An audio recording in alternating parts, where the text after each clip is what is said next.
जो संत लूकस के सुसमाचार से अध्याय 6 और वचन 20 से लेकर आगे है। आइए हम इस वचन को सुनते हैं। ईसा ने अपने शिष्यों की ओर देखकर कहा, धन्य हो तुम जो दरिद्र हो, स्वर्गराज तुम लोगों का है। धन्य हो तुम जो अभी भूखे हो, तुम तृप्त किए जाओगे। धन्य हो तुम जो अभी रोते हो, तुम हंसोगे। धन्य हो तुम जब मानव पुत्र के कारण लोग तुमसे बैर करेंगे, तुम्हारा बहिष्कार करेंगे और अपमान करेंगे और तुम्हारा नाम घृणित समझकर बाहर निकाल देंगे। उस दिन उल्लसित हो और आनंद मनाओ, क्योंकि स्वर्ग में तुम्हें महान पुरस्कार प्राप्त होगा। मेरे मित्रों, प्रभु यीशु आज के पवित्र वचन के द्वारा हमें समझाने का प्रयास किया है और वो कहते हैं कि धन्य हो तुम जो दरिद्र हो, स्वर्गराज तुम लोगों का है। जब प्रभु यीशु ने अपने शिष्यों से कहा कि धन्य हो तुम जो दरिद्र हो, इसका मतलब यह नहीं है कि जो लोग गरीबी रेखा के नीचे जीवन बिताते हैं, जो लोग गरीबी में जीवन बिताते हैं, जिनके पास रहने का घर नहीं, पहनने के लिए कपड़े नहीं, खाने के लिए भोजन नहीं, इस प्रकार की गरीबी के बारे में नहीं बताते हैं प्रभु यीशु। प्रभु यीशु जब वो कहते हैं धन्य हो तुम जो दरिद्र हो, तो प्रभु यीशु इस वचन के द्वारा ये कहते हैं जिन्होंने अपने जीवन को धन रहते हुए भी, घर रहते हुए भी, धन संपत्ति रहते हुए भी, सब कुछ रहते हुए भी, जिन्होंने अपने आप को इन सारी चीजों से वंचित कर लिया, जिन्होंने अपने आप को इन सारी चीजों से उनका त्याग और बलिदान कर दिया और स्वर्ग राज्य के लिए, सुसमाचार के लिए अपने जीवन को समर्पित कर दिया। प्रभु यीशु इस प्रकार के लोगों को दरिद्रता के बारे में कहते हैं, ऐसे ही लोगों के बारे में कहते हैं कि धन्य हो तुम, सब कुछ रहते हुए भी हम ऐसा जीते हैं मेरे पास कुछ नहीं है। हमारे पास आलीशान बंगला है, लेकिन हम संघर्षमय जीवन बिताते हैं। हमारे पास कंफर्टेबल लाइफ है, लेकिन हम झोपड़ी जैसे जगह में रहते हैं। हमारे पास खाने के लिए अपार धन संपत्ति है, लेकिन हम सूखी रोटी से काम चला लेते हैं। इस प्रकार का त्याग, इस प्रकार का बलिदान जीने वाले, इस प्रकार का जीवन अपनाने वाले लोगों के विषय में प्रभु यीशु कहते हैं कि धन्य हो तुम जो दरिद्र हो। Hallelujah, hallelujah. मेरे प्रिय भाई और बहनों, हम बाइबल में देखेंगे प्रभु यीशु संत मत्ती के सुसमाचार में अध्याय 16 में और वचन 24 में कहते हैं, जो मेरा अनुसरण करना चाहता है वह आत्म त्याग करे और अपना क्रूस उठाकर मेरे पीछे हो ले। प्रभु यीशु कहते हैं आत्म त्याग करें। इन सारे चीजों को, इन सारे धन संपत्ति को, इन सारे ऐशो आराम की जिंदगी को, इन सारे धन दौलत को त्याग करे, बलिदान करे, भोजन से परहेज करे और स्वर्गराज के निमित्त अपने आप को बलिदान कर दे। तो इसलिए प्रभु यीशु ने कहा, जो मेरा अनुसरण करना चाहता है वह आत्म त्याग करे। Hallelujah, hallelujah. मेरे प्रिय भाई और बहनों, हम बाइबल में देखेंगे कि प्रभु यीशु उन्होंने भी स्वर्गराज के वचन की घोषणा के लिए और लोगों की सेवा के लिए प्रभु यीशु ने इसी प्रकार का जीवन अपनाया। प्रभु यीशु उन्होंने ईश्वर की महिमा को त्याग दिया, ईश्वर की गरिमा को त्याग दिया और एक साधारण मनुष्य बनकर बेथलेहम के गौशाले में जानवरों के बीच में एक गंदगी में जन्म लिया। सब कुछ होने पर भी उन्होंने सब कुछ त्याग दिया।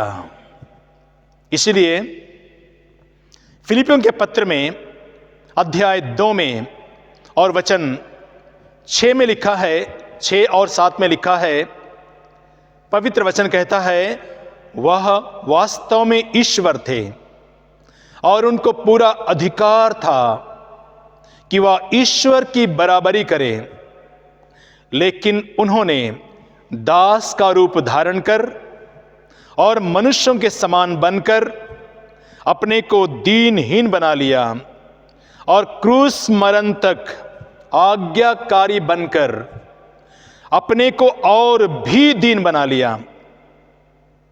तो देखिए, प्रभु यीशु अपने आप को स्वर्गराज के लिए, वचन की घोषणा के लिए, लोगों की सेवा के लिए पिता की आज्ञा का पालन किया, दीनहीन बन गया। इसी प्रकार की दीनहीन जीवन, इसी प्रकार के दरिद्रता को प्रभु यीशु कहते हैं कि धन्य हो तुम जो दरिद्र हो, स्वर्गराज तुम लोगों का है। मेरे मित्रों, आज जब हम प्रभु के इस पवित्र वचन को सुनते हैं तो हम लोग देखेंगे कुरिन्थियों के दूसरे पत्र में अध्याय 8 में और वचन 9 में लिखा है। पवित्र वचन कहता है, आप सभी प्रभु यीशु की उदारता जानते हैं। वे धनी थे किंतु हमारे लिए निर्धन बन गए ताकि हम उनकी निर्धनता द्वारा धनी बन जाएं। तो प्रभु यीशु के पास में सब कुछ था। सब कुछ होने पर भी उन्होंने त्याग, तपस्या, बलिदान का जीवन, सब कुछ होने पर भी सब कुछ को त्याग दिया स्वर्गराज के लिए, लोगों की सेवा के लिए और अपने आप को उन सारे दैनिक जरूरतों से अपने आप को वंचित किया। तो इस प्रकार प्रभु यीशु कहते हैं कि जो स्वर्गराज के लिए अपने आप को निर्धन बना लिया, ऐसे ही लोगों के विषय में प्रभु यीशु कहते हैं कि ऐसे लोगों का जीवन उनके लिए स्वर्गराज है। Hallelujah, hallelujah. मेरे मित्रों, हम बाइबल में देखेंगे, बाइबल में हम हमारे देश में देखेंगे, हम अच्छी तरह से जानते हैं जब महात्मा गांधी हमारे देश के लिए आज़ादी की लड़ाई लड़ रहे थे तब उन्हें कई बार जेल जाना पड़ा। जेल में उन्हें जब बंद कर दिया गया, जब वो जेल में सलाखों के पीछे था, तब महात्मा गांधी अपने साथ बाइबल रखते थे और प्रतिदिन बाइबल का पाठ पढ़ते थे। संत मत्ती का सुसमाचार अध्याय 5 1 से लेकर 12 तक के पवित्र वचनों को प्रतिदिन पढ़ते थे, अपने आप को समर्पित करते थे। हम देखेंगे पवित्र वचन में लिखा है किस प्रकार बाइबल के इस अनुच्छेद को उन्होंने अपने जीवन में आत्मसात किया और किस प्रकार इस पवित्र वचन को पढ़ने के बाद उन्होंने देश के लिए अपने आप को समर्पित किया। पवित्र वचन में लिखा है, मत्ती के सुसमाचार में अध्याय 5 3 से लेकर 12 तक प्रभु यीशु कहते हैं, धन्य है वे जो अपने को दीनहीन समझते हैं, स्वर्गराज उन्हीं का है। धन्य है वे जो धार्मिकता के भूखे और प्यासे हैं, उन्हें सांत्वना मिलेगी। धन्य है वे जो हृदय के निर्मल हैं, वे ईश्वर के दर्शन करेंगे। धन्य है वे जो मेल कराते हैं, वे ईश्वर के पुत्र कहलाएंगे। धन्य है वे जो धार्मिकता के कारण अत्याचार सहते हैं, स्वर्गराज उन्हीं का है। धन्य हो तुम जब लोग मेरे कारण तुम पर अत्याचार करते हैं और तरह तरह के झूठे दोष लगाते हैं। आनंद मनाओ और खुश हो जाओ, क्योंकि स्वर्ग में तुम्हें महान पुरस्कार प्राप्त होगा। ये पवित्र वचन को महात्मा गांधी प्रतिदिन जेल में पढ़ते थे, अपने आप को समर्पित करते थे और प्रभु के इन्हीं पवित्र वचनों के द्वारा गांधी जी को प्रेरणा मिली और उन्होंने देश की आज़ादी के लिए उन्होंने एक धोती, एक चप्पल, एक गमछा और एक लाठी पकड़कर देश की आज़ादी के लिए निकल पड़े। मेरे मित्रों, हम सभी लोग जानते हैं कि महात्मा गांधी इस प्रकार प्रभु यीशु के इन्हीं पवित्र वचनों से प्रेरणा लेकर उन्होंने त्याग, तपस्या और बलिदान का जीवन बिताया। उसके पास सब कुछ था, लेकिन वो देश के लिए वो निर्धन बन गए। देश के लिए, लोगों की सेवा के लिए वो दरिद्र बन गए। एक चप्पल, एक लाठी, एक धोती, एक गमछा,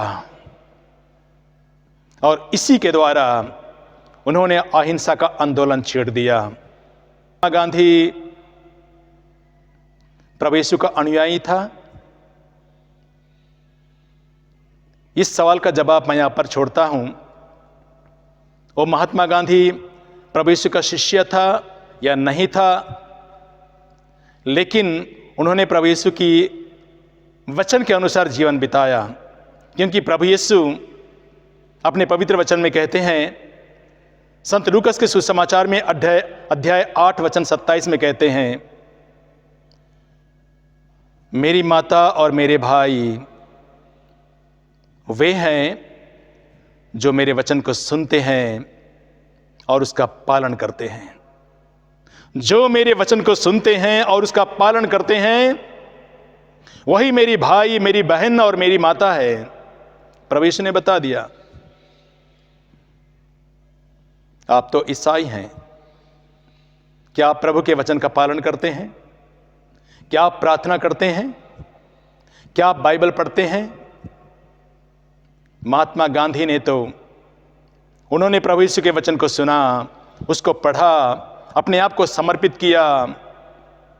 एक धोती, एक लाठी, एक गमछा और एक चप्पल पर देश को आज़ादी दिलाने के लिए निकल पड़ा। प्रभु यीशु ने अपने शिष्यों से कहा था, जिसको हम संत मत्ती के सुसमाचार में देखेंगे अध्याय 10 में और वचन 9 और 10 में लिखा है। प्रभु यीशु ने शिष्यों से कहा, तुम अपने फेंटे में सोना या चांदी मत रखो, अपने पास थैली मत रखो, अपने पास जूते मत ले जाओ, 2 कुर्ते मत रखो, कोई झोली या लाठी मत ले जाओ। यही तो प्रभु यीशु ने कहा था।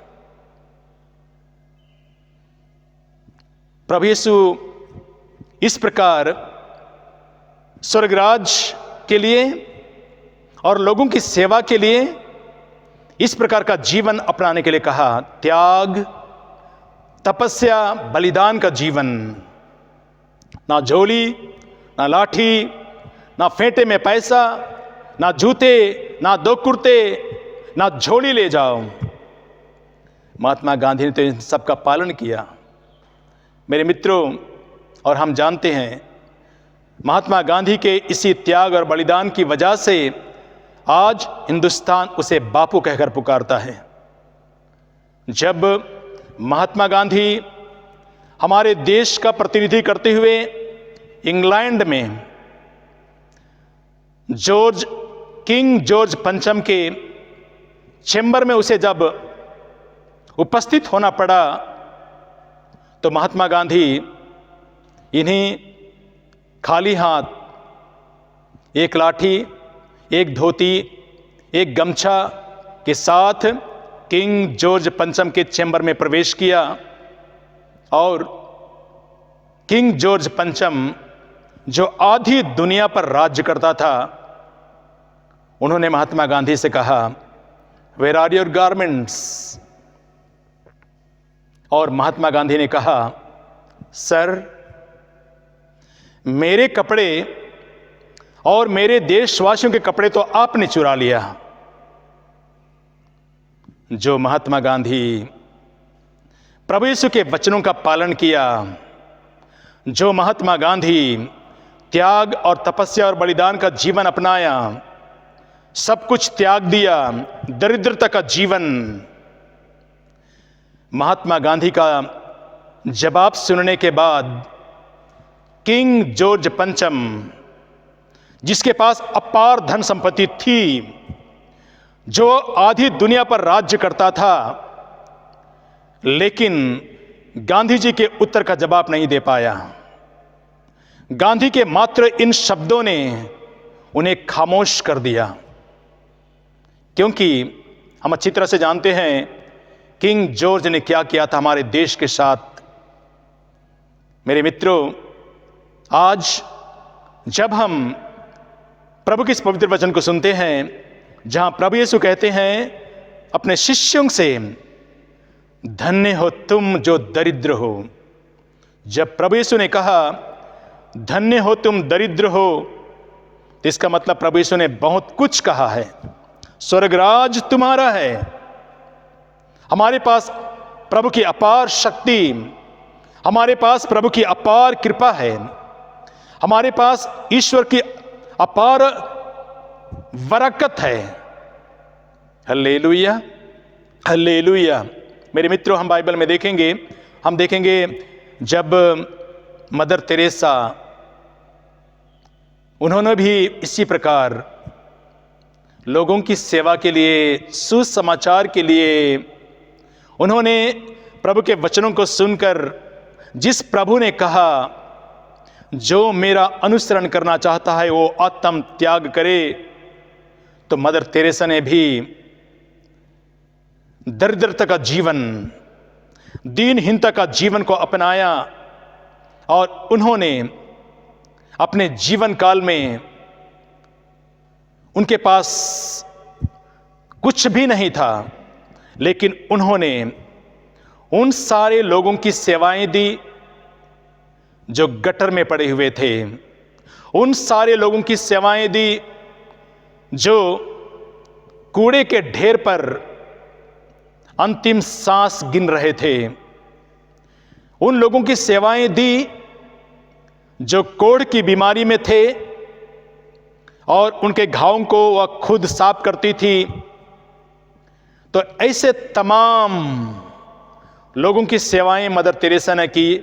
त्याग, बलिदान और अपने जीवन को समर्पित करके, और जो सेवा मदर तेरेसा ने दिया उसको देखकर पूरी दुनिया दंग रह गई। वही मदर तेरेसा जिनके पास कुछ नहीं था, लेकिन लाखों करोड़ों लोगों की सेवाएं आज दे रही है। वही मदर तेरेसा, जब आप कलकत्ता में जाएंगे तो कलकत्ता में उसके निवास स्थान पर एक छोटी सी झलक मदर तेरेसा के बारे में दिखाया गया है। उसका जीवनचर्या कैसा था। उसका एक छोटा सा कमरा और एक फटा पुराना चप्पल, एक पुराना साड़ी और खाने के लिए एक साधारण बर्तन। इस प्रकार का जीवन, त्याग, तपस्या, सब कुछ को त्याग दिया। सब कुछ रहते हुए भी उन्होंने कंफर्टेबल लाइफ को त्याग दिया, उन्होंने इस प्रकार का जीवन अपनाया। तो मेरे मित्रों, जिस मदर तेरेसा को संसार ने शांति नोबेल पुरस्कार से उसको नवाजा, उसका जीवन एकदम साधारण, एक साड़ी, साधारण सा बर्तन, एक पुराना चप्पल। इसलिए प्रभु यीशु ने कहा अपने शिष्यों से, धन्य हो तुम जो दरिद्र हो, स्वर्गराज तुम्हारा है। Hallelujah, hallelujah. मेरे प्रिय भाई और बहनों, आज जब हम प्रभु के इस पवित्र वचन को सुनते हैं तो मैं आपको और भी बातों को बताना चाहता हूं, क्योंकि आप इस बात को अच्छी तरह से समझ जाइए। जब प्रभु ने कहा दरिद्रता का जीवन, तो प्रभु यीशु दरिद्रता का मतलब ये नहीं कहता है कि उनका घर नहीं है, पहनने के लिए कपड़े नहीं है, खाने के लिए भोजन नहीं है। प्रभु इस तरह की दरिद्रता को नहीं कहता है। प्रभु यीशु कहता है कि सब कुछ रहते हुए भी सब कुछ को त्याग दिया। घर है लेकिन झोपड़ी में रहते हैं, खाने के लिए भोजन है लेकिन सूखी रोटी से काम चलाते हैं, कपड़े पहनने के लिए कपड़े हैं लेकिन एक दो कपड़े से जीवन बिताते हैं। और उन्होंने स्वर्गराज के निमित्त सुसमाचार के लिए अपने जीवन को इस प्रकार बलिदान कर दिया है। मेरे मित्रों, हम देखेंगे बाइबल में एक बार पेतरुस, उसका शिष्य, प्रभु यीशु से पूछा, जो हम संत मत्ती के सुसमाचार में अध्याय 19 और वचन 19 से पढ़ेंगे आगे, तो हम देखेंगे पेतरुस ने प्रभु यीशु से कहा, प्रभु हमने आपका अनुसरण करने के लिए सब कुछ छोड़ दिया है, तो हमें क्या मिलेगा। बहुत इंटरेस्टिंग है। हमने दुनिया की सेवा के लिए, सुसमाचार के लिए सब कुछ छोड़ दिया है, तो हमें क्या मिलेगा। प्रभु यीशु पेतरुस को जवाब देता है और प्रभु यीशु कहता है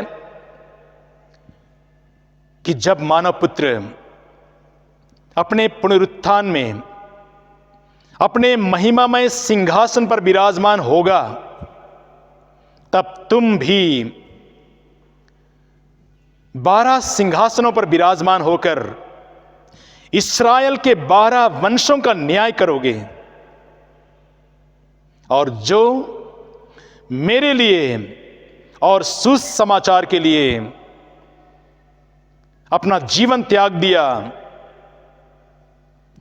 भाई बहन, माता पिता, नाते रिश्तेदार, पत्नी, बच्चे, खेती बाड़ी, उनको 100 गुना मिलेगा और वे अनंत जीवन के अधिकारी होंगे। तो प्रभु यीशु ने इस प्रकार का आश्वासन दिया, इस प्रकार का प्रतिज्ञा दिया।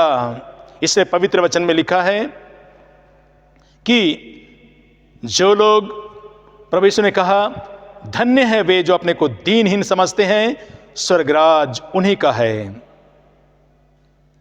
मेरे मित्रों, जब आज हम प्रभु के इस पवित्र वचन को सुनते हैं तो हम देखेंगे इसी प्रकार कई बड़े बड़े संत लोग, कई बड़े बड़े जिन्होंने प्रभु का अनुसरण करना चाहा। मैं आपको संत फ्रांसिस के बारे में बताना चाहता हूं। संत फ्रांसिस असीसी के बारे में संत फ्रांसिस असीसी जब उन्होंने प्रभु यीशु का आह्वान सुना सुसमाचार के लिए और प्रभु के लिए और दुनिया की सेवा के लिए अपने जीवन को अर्पित करना चाहा, तब उनके पिताजी ने फ्रांसिस से कहा, मेरे घर से निकल जाओ। और जब वो अपने घर से निकल गया तब उनके पिता ने कहा, तुमने जो कपड़ा पहना है ये भी मेरी मेहनत की कमाई है, इसको भी उतार दो।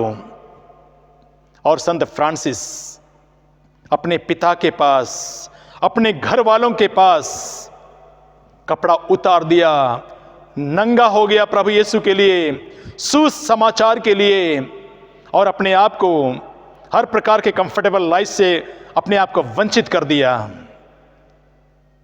वही फ्रांसिस जिन्होंने प्रभु यीशु के लिए अपना सब कुछ त्याग दिया, आज उनके नाम पर विश्व के कोने कोने में बड़े बड़े स्कूल चलते हैं, बड़े बड़े कॉलेजेस, अस्पताल चलते हैं, और सोशल वर्क के नाम पर बहुत सारी पारिश और बहुत सारे उनके नाम पर एक काम हो रहा है। कितने लाखों हजारों लोगों को प्रभु की कृपाएं प्राप्त हो रही है। देखिए, जिसने अपना सब कुछ त्याग दिया, जिसने प्रभु यीशु के लिए नंगा हो गया, वो दुनिया को सब कुछ दे दिया। Hallelujah, hallelujah, hallelujah. इसलिए मेरे मित्रों, जब प्रभु यीशु हमसे और आपसे और अपने शिष्यों से जब ये कहा, धन्य हो तुम जो दरिद्र हो, ऐसे जीवन बिताने वालों को प्रभु यीशु कहते हैं धन्य हो तुम। ऐसा त्याग, तपस्या और बलिदान का जीवन बिताने वाले प्रभु यीशु के लिए, सुसमाचार के लिए अपने जीवन को अर्पित करने वाले लोगों के लिए प्रभु यीशु ने कहा, तुम धन्य हो। मेरे मित्रों, जब आज हम प्रभु के इस पवित्र वचन को सुनते हैं, तब मैं आपको सबसे अंतिम बातें बताना चाहूँगा, और वो ये है कि जब हम दरिद्र बन जाते हैं, सब कुछ रहते हुए भी सब कुछ को त्याग देते हैं, तो इस बात को भी ध्यान में रखिएगा कि जब दरिद्र बनने का मतलब केवल इतना ही नहीं होता है। दरिद्र बनने का मतलब आप नम्र बनते हैं, आप झुक जाते हैं, आप आज्ञा पालन करते हैं। जिस प्रकार सेंट जॉन मेरी वियानी ऐसे पारिश में चला जाता है जहां उसका बिशप ऐसे जगह में भेजता है जहां कोई जाना नहीं चाहता था, और उन्होंने आज्ञा का पालन किया, नम्र बन गया, दीनहीन बन गया, और अर्स नामक जगह में जाकर जहां का पारिश इलाका अच्छा नहीं था, लोग अच्छे नहीं थे, उनका जीवन संघर्षमय था, उस जगह में जहां कोई जाना नहीं चाहता था, उन्होंने त्याग, तपस्या और बलिदान का जीवन बिताकर, प्रार्थनामय जीवन बिताकर वहां के लोगों का मन परिवर्तन किया, और धीरे धीरे उसने अपने उस पारिश को, अर्श को, उन्होंने धर्म स्थल के नाम पर बदल दिया। और जब वो धर्म स्थल बन गया, एक तीर्थ का जगह बन गया, लोगों का मन परिवर्तन हुआ, चिन्ह चमत्कार होने लगा, तो लोग वहां पर उनका वचन सुनने के लिए आते थे, पाप स्वीकार करने के लिए आते थे, क्योंकि उनका प्रवचन इतना प्रभावशाली था।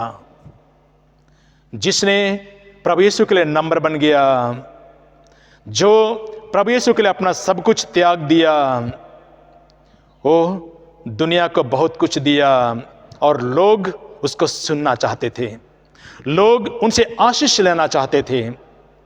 इसलिए प्रभु यीशु अपने पवित्र वचन में कहा कि वो हमारे लिए निर्धन बन गए ताकि हम उनकी निर्धनता द्वारा धनी बन जाएं। मेरे मित्रों, जब आज हम प्रभु के इस पवित्र वचन को सुनते हैं, तो मैं आपके लिए और आपके परिवार के लिए, आपके बच्चों के लिए, आपके आने वाले पीढ़ी के लिए मैं प्रार्थना करता हूँ, क्योंकि आज जब मैं ये वचन सुना रहा हूँ, ये वचन सुनाने के पहले मैंने आपके लिए और आपके परिवार के लिए काफ़ी देरी तक बैठकर प्रभु के सामने मैंने प्रार्थना की है। जितने भी लोग मेरे इस वचन को सुन रहे हैं, इस वीडियो को देख रहे हैं, प्रभु यीशु आपको आशीष दे, आपके परिवार को आशीष दे।